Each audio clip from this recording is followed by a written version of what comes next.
Hi flower friends, it's Madonna from Eastside Flower Farm, Los Angeles, California, Zone 9. It is my favorite time of year, not for the weather, even though it's a beautiful day, but for pruning my roses. I have been pruning roses for 41 years.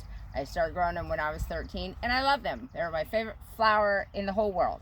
So I have about 400 of them, and about 50 more coming next week, and I'm super excited. So I always plan to start pruning them right after Christmas until I need to be done by the end of January, because in our zone, January, they start breaking bud already because we're in a warmer zone, and I want to make sure that I prune them and defoliate them and put them in a little dormant period before they start blooming again for the spring. So this is a grandiflora. So the three main types that people usually prune in their yard are the hybrid tea, which is one long stem, one flower on the end. And those I usually prune back to about 8 to 10 inches with about 3 to 5 canes. Canes being the stem. The stem is called a cane. Then there's the floribunda, which is one stem, multiple smaller flowers on one stem. And then this is grand dame. This is a grandiflora, meaning one branch, multiple flowers, but bigger, grander. It's a grander scale. And this bush can easily, in its peak, I'm 5'3", and this is kind of like looking right up at me. So these, you have to know what your spacing is when you go to plant your roses, because this one gets quite large. So this one is about 5 years old. So I'm just going to tell you, the absolute, but you hear all kinds of stuff on how to prune your rose, where to cut, how to slant, you know, outward facing bud, inward facing bud, 3-leaf, 5-leaf. The main thing that you're going to do when you're cutting your roses is you're going to take out anything that's dead, dying, diseased, or damaged. Anything that's smaller than your pinky, hi Miss Stevie, or they say a pencil, which would be my pinky, that has to come out. And you're going to open up the center. You're looking for a vase, an open center, so it gets good air circulation. So kind of like a vase shape. You're not going to have all your canes on one side and nothing on the other. And you're not going to have your center crowded. You want it open. So also with the 4Ds I just mentioned, is any cane that's crossing over into the intersection, into the center, you're going to cut those. So every other rule, I think, unless you're growing roses for show, don't sweat the small stuff, because it's really, you're going to overcomplicate it, and that's where I think a lot of people are afraid to cut roses, because it gets overcomplicated. So we're going to start off. I have my handy dandy Felcos, and these, and my, hi Steve, my Felco loppers, because some of the canes are really big, they get really thick, and there's a couple in here that are really old that we're taking out. So make sure they're sharpened, make sure they're cleaned, make sure you wipe them down, and you have your rose gloves, because you do not want to get pricked all the time, because that will make you not want to do roses. She's sidetracking me, little cute girl. So right now, my idea with this is I already know I'm going to cut it down to knee height. Okay, so that's what I'm looking at. So first of all, because there's a lot of distraction here, you're just going to get in there. We're just going to cut. We're going to try to cut this one. That one's old. I have something to show you on this one, so I'm going to put it aside. So right now, before you can think of anything else that you need to do, all these rules, because there's so many rules that come with roses that somebody wrote, I don't know, a long time ago, and everybody just follows them. I have to tell you, in 41 years, I have never killed a rose by pruning it. And some rules I listen to, the dead, dying, diseased, or damaged, and the open center. That's about the only ones I really pay attention to, because like I said, roses are resilient. They want to grow. They know what they're supposed to do. And you want to give them a fresh start to the season every year, because, you know, they're going to bloom. They're going to grow roses. That's what they do, and it's pretty amazing, and I love them. So this is getting better. Like I said, it's super overwhelming, because, you know, if you come out to this and you're like, oh, I have no idea what I'm supposed to do. So we're just going to cut just randomly. You're not paying attention to any rule. You don't care where the buds are at right now. You don't care what anything is. just get some height off of it so you can actually work on it. And this is why you really, really need sharp pruning shears, because, you know, these are pretty thick. And this rose bush, I think this is its 6th year, and it just has the most gorgeous, gorgeous flowers, and the pink is pretty, and I just love it. So we're gonna start here. So like I said, on these, I'm kind of looking at knee height. It's not an exact. That's what I have in my head. So, you know, when people start saying, you know, 12 to 15 inches, 18 inches, 25 inches, don't sweat it. Just kind of visually pick a spot, because the rose is going to grow up to its maximum height. If this is maximum height 5 to 6 feet, it's going to grow 5 to 6 feet. So don't worry about it. So right here, and we're gonna, before we're done, we're gonna end up defoliating all this too. So now I have cleaned out a little bit. Remember, we're looking for an open center, vase-like, nothing crossing over, nothing dead, dying, disease, or damage when we're looking at this. So already, we're gonna just start picking this apart. So right here, I'm looking, see this middle section right here? See, it's dead right here, but I don't want this in the middle. So I'm gonna take my pruners that I just sharpened, and I'm gonna go right down to the center, and I'm gonna cut it off. Alrighty, so now it's a little bit more open. So see this one right here? Okay, so when I'm looking at this, like I said, this is 5 years old. What you're looking for is to keep the greenest canes, because the greenest are the youngest. That's what you're looking for when you want leftover. Like this one right here. See, this one is thicker. It's got a lot of markings on it. It's older. This one right here, it's brown. It's dead on top, and it's older. And see how much nicer this one is? So I'm going to go right down, and I am going to cut it out. I do not need these. And when I'm done with this, I'm probably going to have 7 to 9, maybe 12 canes left. But don't let that's not important right now. It's not important. This one, it looks old. So if you need to clear the top of this is the crown. So the way that you will for sure kill your rose is if you cut into the crown. Do not cut into the crown. Do not cut into the crown. You're cutting the canes off the top of it, but not into the crown. So this one, I'm going to go all the way flush to the crown though, and cut it off. See how nasty it is? It's old, it's damaged, you know, it's black right here. We don't want that. The top part looks good, but we're looking at the base. We want to get rid of all the old stuff so it throws up that energy into all the good canes. This one right here, it is really thick and it's dead looking. So I'm going to come in here, I'm going to cut it off because we don't need it. Don't even look at it, just throw it away. So now I'm seeing here, now I'm going to look for something that's crossed.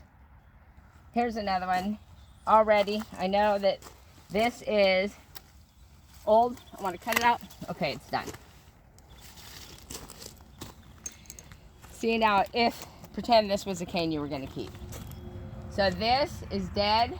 You would cut that right down. This is just old. I mean, there's, you know, get rid of this. It's got all kinds of, it rubs in the wind and it crosses over with each other. So, be gone with it. So now we're kind of trying to whittle it down. I'm going to look and see if there's any more. Here's one that's in the center. We'll just cut that out. And don't, like I said, don't pay too much attention. This one right here, I like it. But see how the top right here, see how it's dark right there? Well, I'm just going to actually cut. So, so here, see this right here is from a cane borer. So it's a little parasitic insect that gets in there and it starts feeding down the cane. So when you see that, you're going to keep cutting. So cut. It's still there. Actually, it's at the end of it. You can actually see it now. Okay, this is kind of cool.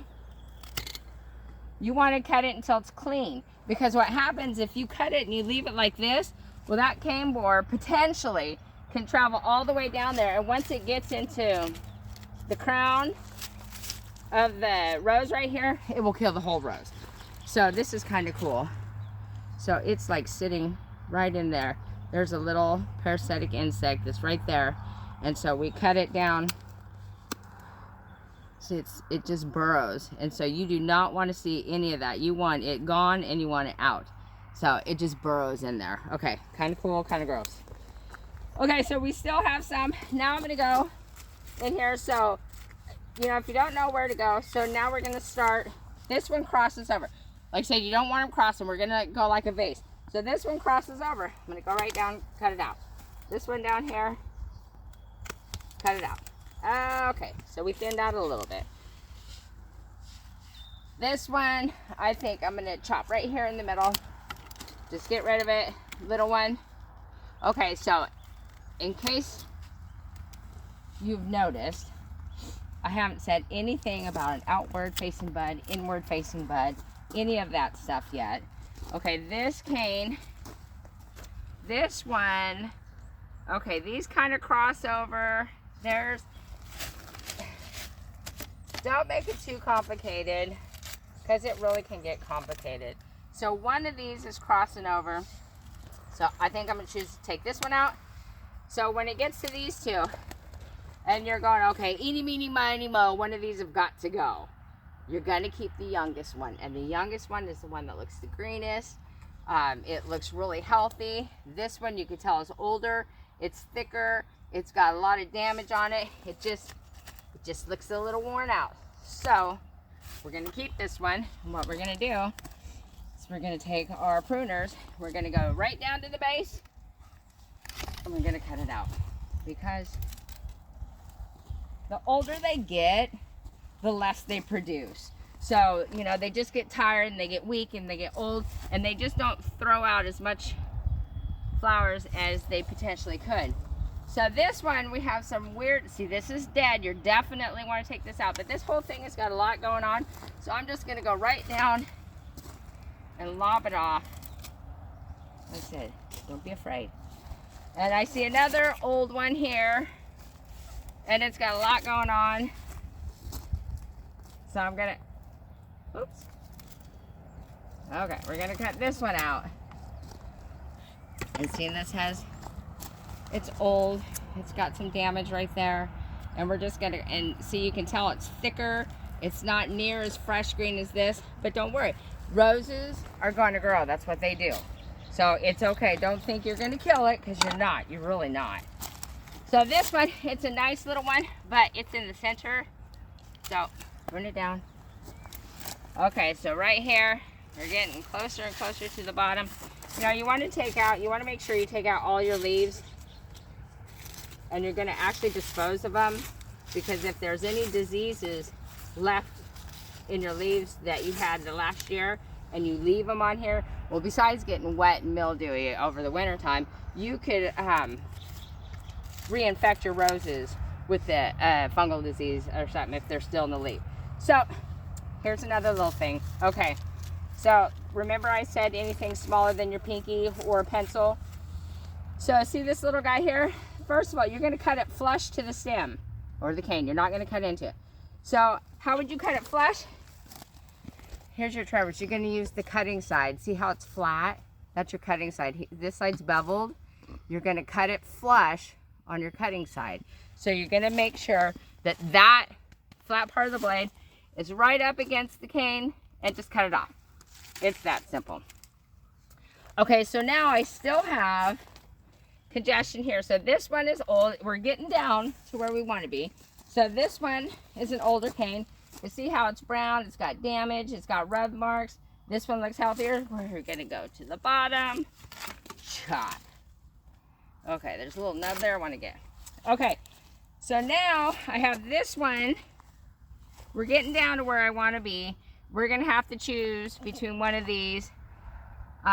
This one looks good. We got some damage. I'm going to cut underneath. This one grows over, so I need to either cut this one or this one. So I'm just looking at both of them. This one has damage on it more, so I'm going to actually take this one out. Okay, 1, 2, 3, 4, 5, 6, 7, 8, 9. Looks really good. Center's clean, kind of open, you know, very open. So this one, This one's gonna grow. It'll have enough room between these two. This one's gonna cross over. So one of these have gotta go. And so now I'm kinda thinking that it's gonna be this one, because I think I'm gonna let this one grow. And if you cut the other one, it doesn't matter. Like I said, do not overcomplicate it. So I'm gonna go right down to the base, cut it off. Okay. Oh, so you want to make sure that it's a clean cut. You don't want your canes cracked, and you don't want your pruners unsharpened, because if they leave cracks and splits in the stem, that's just inviting insects and diseases into your roses, and you don't need that. So you just want a good clean cut. Sometimes you have to whittle on this a little bit more. Okay, so with that being said, this is how I'm gonna leave it. That one I'm still iffy about, because it actually kind of has this weird swoop, but it's okay. So now here's how I'm gonna end this. This is how I'm leaving it. It's open. 1, 2, 3, 4, 5, 6, 7, 8. So we ended up with 8 canes, which is perfect. Do not think that you have just killed your rose, because you haven't. It's gonna grow, it's gonna throw off its more stems, it's gonna do fantastic. So, 2 things I wanna tell you. So they're always, you gotta cut to an outside facing bud. Okay, well, let me see, can we see any? So if you actually can't see an outside facing bud, one, you can find where the leaf was. So now we don't have to defoliate, because we actually just took them all off with trimming. But if there was a leaf there on it, you can cut right above it, because usually at that leaf there's going to be a little bud sitting there, so check that first. Second, so here's an outside. If you can't see it, there's usually like this line. Can you see the line right here? And there's a line right here. That's usually where it's going to bud break. Okay, so this one actually is one of the ones that doesn't have a lot. Most of my roses do. Here's a bud break right here. So, technically they say, okay, slant cut, 45-degree angle, up, with the same side to the buds facing out. Don't get too technical. So you're gonna find that bud. You wanna cut about 1/4 inch above it if you can find it. And automatically, when you cut, you're automatically gonna cut at an angle. To absolutely go in and cut everything perfectly level would be insanely hard and a waste of time. So here's the thing. Is that really super important? Okay, if you can find the bud and you can cut it, do it. But here's a bud break here. Here's a bud break underneath it. Here's another bud break. They're kind of alternate. There's no guarantee that this is the one that's gonna break, go into a stem. So the bud breaks is where the little stem starts and the leaf starts, and then you're gonna get flower. There's no guarantee that just because you cut by this one, that's where it's gonna grow. So if you cut on the inside one, it doesn't matter. And if you don't like it when it grows, cut it off. So don't get hung up on that rule, because it's not that important. But on this one, before I do all my final stuff, I want to look at each cane and make sure that it's good. So like I said, don't get hung up on the 45-degree angle. Don't get hung up that it has to be where a bud is, and oh my gosh, I can't see the bud break, and now I just killed my roses. They're gonna grow. So this one has a little bit of damage on it, so I'm gonna come in here, and I don't care where the bud's at, I'm just gonna cut it. Nice, clean. So this one, I'm gonna cut all these back down just a little bit more, and I don't care where the bud break is. If you want to spend your time doing that, you can, but it's not necessary. I don't glue the tops. That's a waste of time. It's been proven by horticulturists, well, that was a hard word to say, that it doesn't really work, and it's a lot of time wasted. So here's my final result. I'm shooting at knee level. I think I got about knee level. Grandiflora, prune it down. It's going to start breaking bud. So as it's growing, if I notice something wonky that's going inside, I'll just cut it off. Everything that's dead, dying, diseased, or damaged, cut out. And everything that's going toward the center to clog it up, cut out. So what do I do for fertilizer? I don't do anything. I don't fertilize. Everybody knows how I feel. I think it's a waste of money, because why would you put the same thing on your flowers all the time if you haven't done a soil test?